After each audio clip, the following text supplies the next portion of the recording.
Hello friends, कैसे हो आप सब।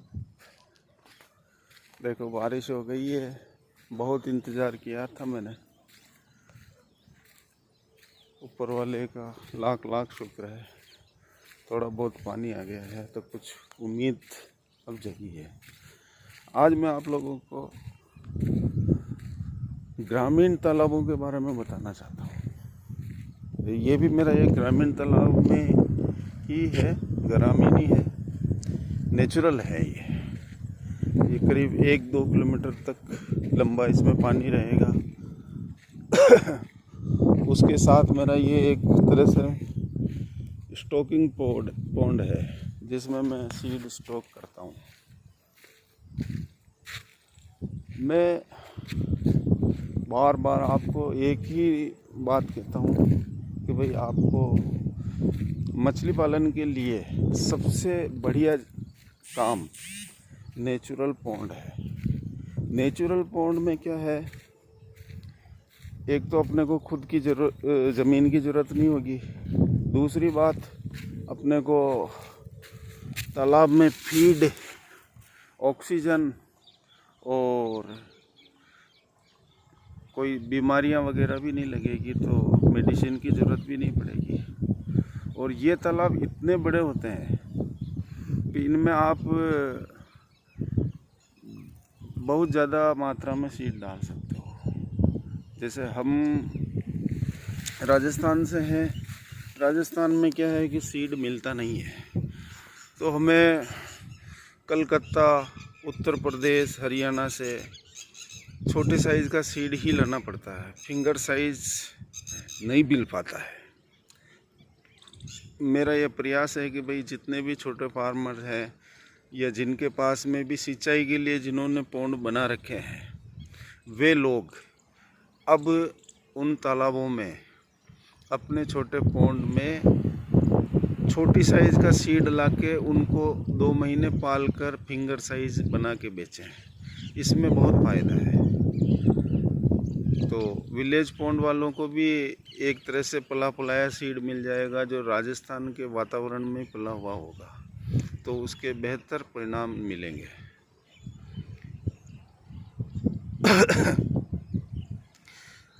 बारिश का इंतज़ार करते करते अगस्त आ गया है।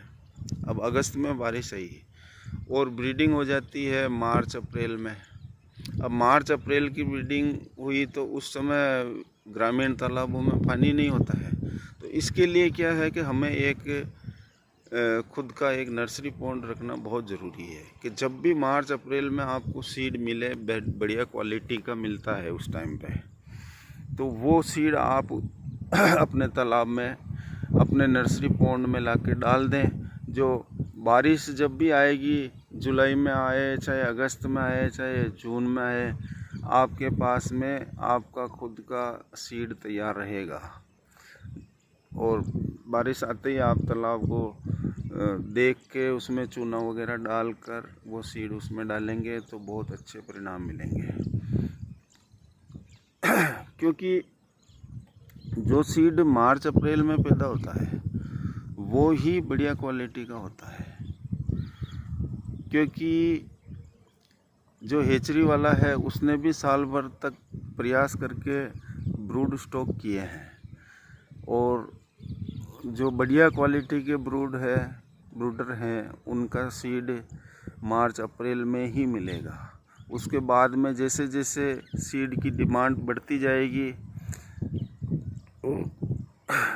इसकी खपत बढ़ती जाएगी, फिर वो लोग इधर उधर से लाके ब्रूडर लाएंगे और उनकी पूर्ति करेंगे। इसलिए अगर बढ़िया परिणाम चाहिए तो मार्च अप्रैल में आप सीड खरीदो, और जहाँ तक हो सके कोशिश करिए कि ग्रामीण तालाबों में मछली पालन को बढ़ावा दीजिए। क्योंकि तालाब तो बहुत पड़े हैं, फालतू पड़े हैं, उनमें मछली पालन होता ही नहीं है।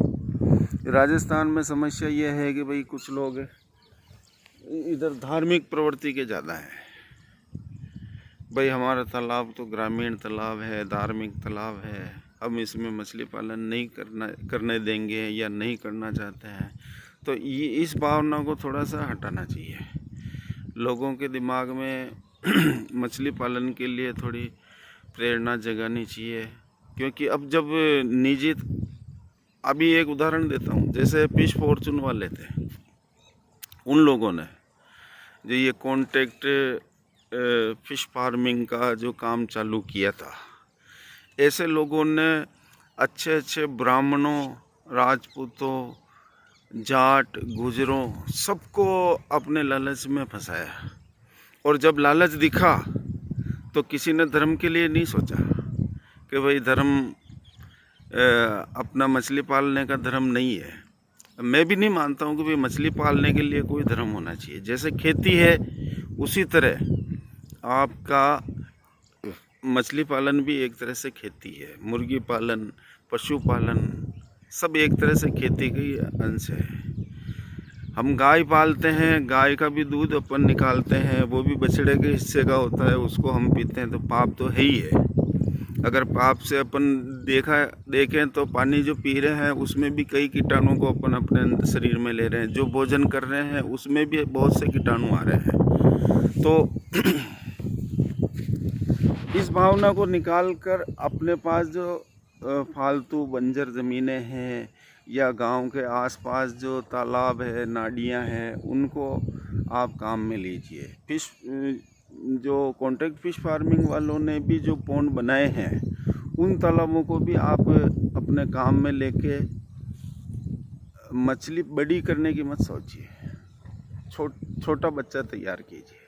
आप छोटा बच्चा तैयार कीजिए, बड़े तालाब वाले आपसे छोटा फिंगर साइज ले लेंगे, और एक ही बार में आपको कम खर्चे के अंदर ये मुनाफा होगा। अगर आपका खुद का तालाब है तो भी आप उसमें डाल सकते हो। तो इस तरह से आज अपन इस विषय पे बात कर रहे हैं, ग्रामीण तालाब। आप लोगों को कोई भी सवाल हो, जैसे भाई ग्रामीण तालाब का कैसे हम टेंडर लें, कैसे हम मछली पालन करें, क्या क्या जानकारी कैसे आपको चाहिए, कितना खर्चा लग सकता है, वो सब मैं आपको बताऊंगा। ठीक है, ओके। कल फिर किसी दूसरे विषय पे बात करेंगे।